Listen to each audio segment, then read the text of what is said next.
Hello there, Spike and Matt, you magnificent, beautiful bastards. I was hoping that you guys would discuss something my wife and I talked about with the big corona fuffle that's going on right now. So I'm sure you're aware there were recently reopened the state protests happening in a couple of different places. And I suspect that a big part of it doesn't have anything to do with natural rights, but it has to do with desperation because a lot of people don't know how the heck they're going to feed their families next week or pay their rent next month. Yep. And on top of it, there's no new live sports going on. There's no new television programming. Movies are on hold. So the whole bread and circus thing is kind of falling apart. Do you think America could survive without widespread rebellion for another 2 months going like this? And go. If it could, it wouldn't go much further past that. Uh,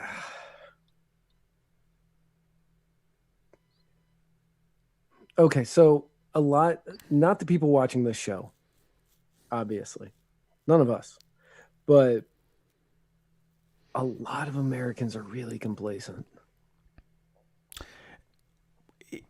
And I agree with that, but I want to say this.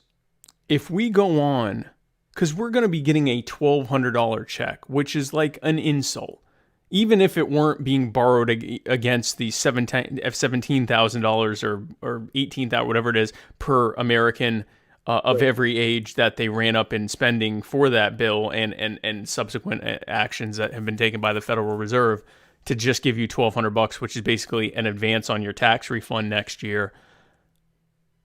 That's nothing. That's for most people nothing even for a month. We're talking months where the average American is, I think it's like 3 paychecks away from like total, impoverishment. Like, this is not a condition. So complacent in like the face of being told you can't do this. Most people are just like, okay, fine. Yeah, I can't do this. But when you say you can't eat. Well, they aren't saying you can't eat. It's just that is the result of what they are saying. So right. So yes, once we get to a point where people are, well, they probably won't consider it. They'll probably just do it. Just stealing food. Yeah. Or, figuring out a way to steal gas, which is very difficult nowadays. Because you got to pay beforehand. They ruined the whole loophole. Yeah, they ruined that whole pump and ditch. Yeah, the pump and run, which also used to be. Never mind, I'm not saying that out loud. Yeah, but yeah, once you get to the point where people are stealing the necessities in order to survive on a regular, or at least getting close to considering it, that is when you're going to start seeing a lot of people begin revolting. Like cities like New York, which are already police states. Yeah. You're going to be seeing people in New York who are going to be going to the bodegas, smashing windows in order to get food, in order to get toilet paper, in order to get whatever. And the police are going to come in to arrest them, riot gear and all. And a lot of hungry, angry people are going to act. Yeah, it's going to reach a point, and it's going to be different from area to area. Ironically, it will be the areas that, we're pushing for the most control, the metro areas, the more, police statey areas that are going to experience it first. Right. Rural areas. I was talking with Craig Bowden, who is one of my competitors for the VP nomination for the Libertarian Party. He lives in Utah in a rural area where they have they already have a farm, but he's building up his farm, and his neighbors have farms, and they've been trading and stuff like that, and they've been kind of all building up the different things they're farming so that they can trade even more. They'll be all right. Yeah, they'll be okay. And then I also was talking with with Deborah Altman, who is the first and only elected libertarian in New York City, and she was telling basically an opposite story. Most New Yorkers live in 500 square foot or smaller apartments with 10-gallon or smaller fridges, and they don't have this, even if they had the money, they don't have the storage space to get, a month's worth of food. But even if they, and if they do, they don't have the money for it. Everything is shut down. You're going to reach a point. So if it went on, let's say it went on through the summer. So July, August, something like, let's say it goes through August. Well, no, you asked 2 or 3 months. So that would be through July. So let's say it went through July. You were looking at during a time when people usually are able to go outside. They might go on vacation. They're being told, no, you have to stay inside unless it's very important. Most of them, an increasing number of them, aren't going to be working because even if their business is essential, a lot of those essential businesses are going to get shut down when they're not able to service all the broke people who aren't working for their non-essential businesses, because that's how an economy breaks down. That's going to make more and more people poor. And by the way, I have news for you. The COVID-19 virus is estimated to have somewhere between a 2 and 3% fatality rate, and that is an incredibly controversial number. Some people are saying it's higher, some people are saying it's markedly lower. Let's say it's 2 or 3%. That seems to be a general spread consensus of what it probably falls under for most areas. Homelessness has an annual fatality rate of somewhere between 8 and 10%. So you were looking at something that is anywhere from 3 to 5 times worse than COVID-19. Once you factor in that a homeless person is way more likely to get COVID-19 because they can't shelter in place when they don't have a shelter, and they can't socially distance when they are directly reliant on others to survive. And also the fact that they're the most likely to die because they're the least likely to be able to access health services in a reasonable time. You just knocked up the homelessness rate. And if you factor in the fact that a lot of the food banks are completely shut down or just empty, that rate goes up even higher. Yep. There's an anarchist philosopher, actually a socialist anarchist philosopher named Emma Goldberg. And she gave a quote, which I'm going to try not to ruin right now, which basically says, oh gosh, now I'm going to ruin it. If you take bread. Ask for bread. If you're hungry, ask for bread. If they won't give you the bread, then ask for work, meaning so that you can buy the bread. If they won't give you work and they won't give you bread, then take the bread. This is a basic praxis that is based on the reality that if you don't get that bread, you're going to die. And if you don't have an opportunity to earn the bread, you're going to die. And so rather than dying because you weren't given another option, take the bread. Now, usually that is a way oversimplification of things, because usually there are options where you can try to work in some other way or for someone else or do something else to try to get the bread, meaning the things that you need to survive. This is an example of where you can. That's actually they're actually pushing the policy of not giving you the bread and not letting you earn the bread. And I got news for you. If you're one of these people that's a little bit more financially secure and able to not work for very long extended periods of time, and you're sitting on a nice little cachet of food and things that you can eat and live off of for a couple months, most people can't, and they're not going to let you sit in your house comfortable like that. And you can say, well, I'm a fight them off with my gun, and you might be able to, but you're also going to be really, really outnumbered for a long period of time. And a lot of people that are in a similar situation to you aren't going to be able to ward them off. And the police are going to be busy making sure that 10 or more people aren't hanging out at the park together.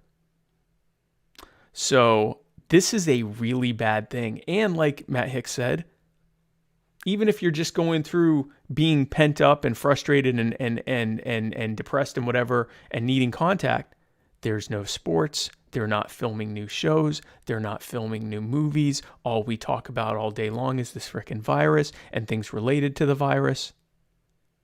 The reason Tiger King was so popular was because it was just a break. It was a new thing that was a total break. And it was a well-done documentary and everything else. The reason it became the thing that everyone was talking about that wasn't COVID was because it was just something else to talk about that wasn't the virus and could be an entertaining thing.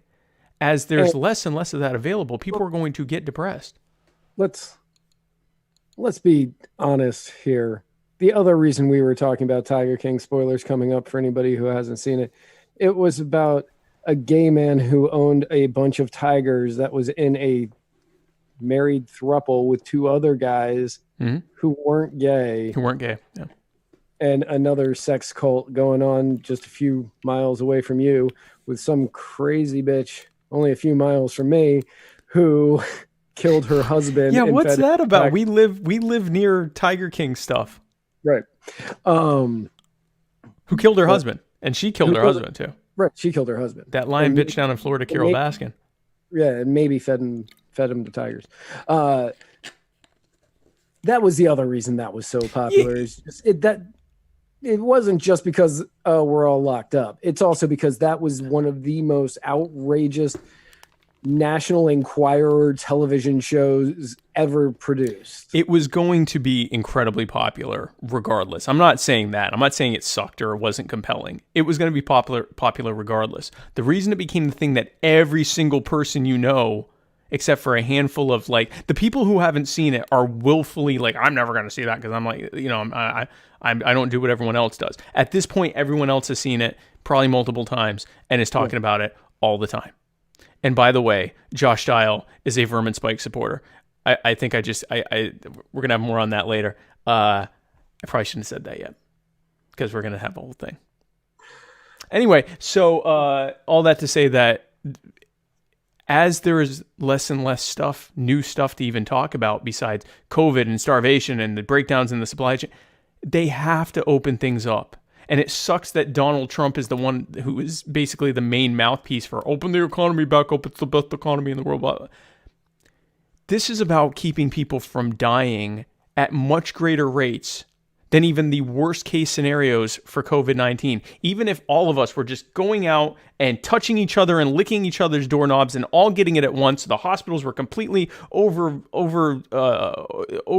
with sick people, and we were all dying. And you know, it had a fatality rate of 5%, 6%, where millions of Americans are dying. The conditions they are creating, if allowed to continue long term, would actually cause more people to die and suffer. I'm not talking about the economy and what will happen to the wealthy. The wealthy will be fine. They will print out endless trillions of reams of dollars to hand to them. We always will have universal basic income for billionaires. I'm not talking about the economy. I'm not talking about the stock market. I am talking about you and most other people who need to work to live and to be able to eat and feed your families and feed yourself. Keep your whatever home you live in, whether you're renting or you own it. And then once they do open it, guess what? It's going to start spreading again. Which means, again, they're going to have to shut it down.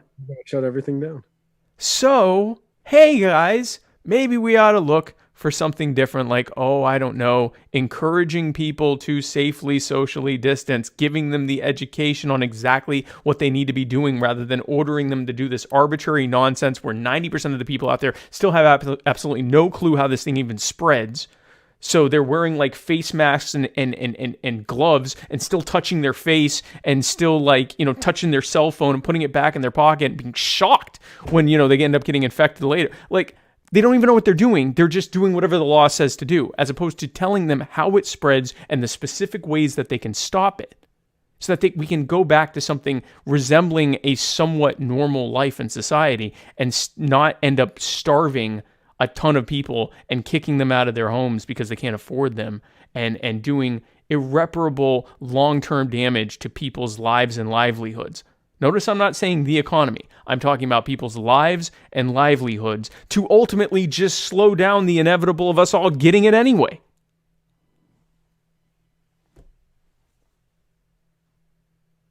My favorite thing are the places that are now saying they're mandating that you wear masks. Mm-hmm. And many of those places have no mask laws. Like they've banned masks. And who do you think is going to be most widely affected by these two contradicting laws. Exactly. It wouldn't be Spike or me, just in No. case you're wondering what I Nope. was referencing there. Nope. So, in fact, we had a video, which I don't know why we didn't show it, but there's a video of a guy who was on a Philadelphia. It was Philadelphia, right? Philadelphia added a rule without bothering to really tell anyone that you couldn't be on the bus without a mask. You know, those masks that you can't find anywhere. right. Now, maybe they would have allowed you to have your own cloth Like covering, which again, you have to make for yourself. So they said you had to wear a mask. So this guy was on there not wearing a mask. And so about a dozen police officers, at least 10 police officers show up. Solid at least 10 police officers. According to the article, it was 10. It was exactly 10? Okay, so 10 police officers show up and do not socially distance. They get in, crowd the bus to pull him out, to then make him stand there so the bus can drive off. Yep. Dragged him off of the bus. Of all people, Ted Cruz retweeted this and said, why not just give him a mask? Really? Did Ted Cruz? Yeah. He said this could have been a lot simpler to just give the guy a mask, huh? Since that's what the danger is, not a bunch of people crowding together like the police who are routinely interacting with lots of different people close up because that's their job, and then going and putting people in correctional facilities where some of the highest rates of the spread are, where almost everyone has it. These are the people who have it. You're bringing in the vectors. Hashtag all cops are vectors, ACAV. And you have the vector, the uniformed vectors show up to drag this guy out instead of just giving him a damn mask. Now, thankfully, they've repealed that rule. But this is a perfect example of when you put government in charge of this stuff. So to answer your original question, Matt Hicks, will we be able to go 2 or 3 more months without having a full-blown meltdown? I don't know. I can tell you if it went much longer than that, my answer would be absolutely not. Because the more people you have who don't have food, even if it's at the store, they can't afford the food. And the food banks are closed. And, unemployment claims are backed up to, all the way to hell.